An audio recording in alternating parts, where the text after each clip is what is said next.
દરિયા વચ્ચે આવેલા ભડકેશ્વર મહાદેવ મંદિરે લોકમેળામાં મોડી રાત સુધી ભીડ જામી હતી।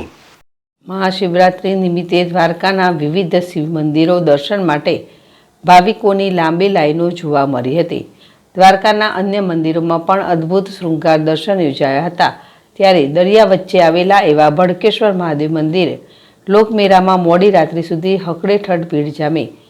ગુગવતા અરબી સમુદ્ર વચ્ચે બિરાજતા ભડકેશ્વર મહાદેવ મંદિરે મહાશિવરાત્રિના દર વર્ષની જેમ આ વર્ષે પણ આખો દિવસ લોકમેળો યોજાયો હતો। લગભગ 75,000 લોકોએ મહાદેવના દર્શન કર્યા હતા। દ્વારકાની રિદ્ધિ સિદ્ધિ યુવા ગૃહ દ્વારા દર વર્ષની જેમ આ વર્ષે પણ સેવાકીય કેમ્પ રાખવામાં આવ્યો હતો, જેમાં મોટી સંખ્યામાં ભાવિકોએ સરબતની સેવાનો લાભ લીધો। ગુગવતા સાગર વચ્ચે મહાદેવના મંદિરે દર્શન સાથે પ્રકૃતિના આનંદ સાથે આજે ભોરાના ભક્તોએ મહાશિવરાત્રિની ઉજવણી કરી હતી।